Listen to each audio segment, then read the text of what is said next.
What if the most advanced air dominance fighter ever built is quietly being sidelined? The F-22 Raptor unmatched, undefeated, and untouchable faces a question no one expected. Is the US Air Force replacing it? With an aircraft designed in the 1970s? This isn't rumor. This isn't clickbait. This is a real shift in American air power, and the consequences could reshape future warfare. The F-22 was built for one mission: total air dominance, stealth, supercruise, extreme maneuverability. No enemy fighter has ever defeated it in combat or even close. Yet today, production is long dead. Numbers are limited. And instead of a new Raptor, the US Air Force is buying the F-15EX Eagle II, a jet that isn't stealth, a jet with a radar cross-section far larger than the F-22. So, what's really going on? To understand this, you need to understand how air combat has changed.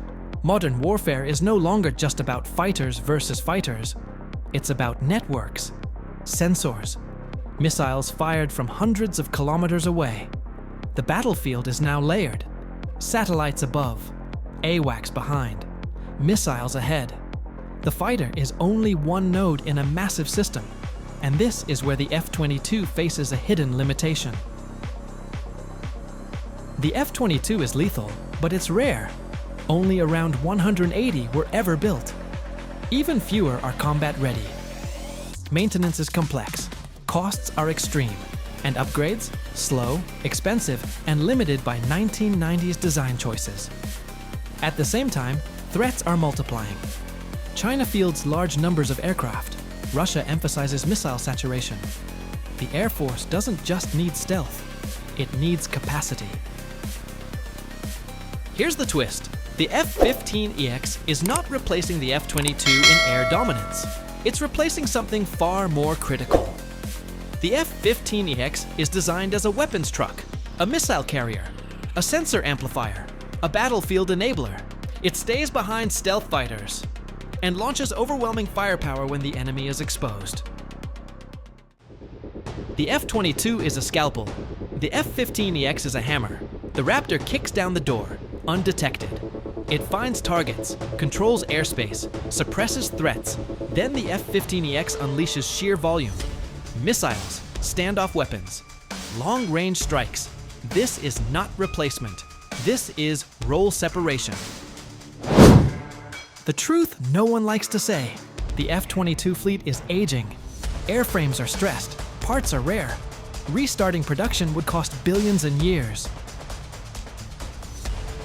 The F-15EX, built on existing infrastructure, pilots already trained, logistics ready. It's fast, practical, immediately deployable.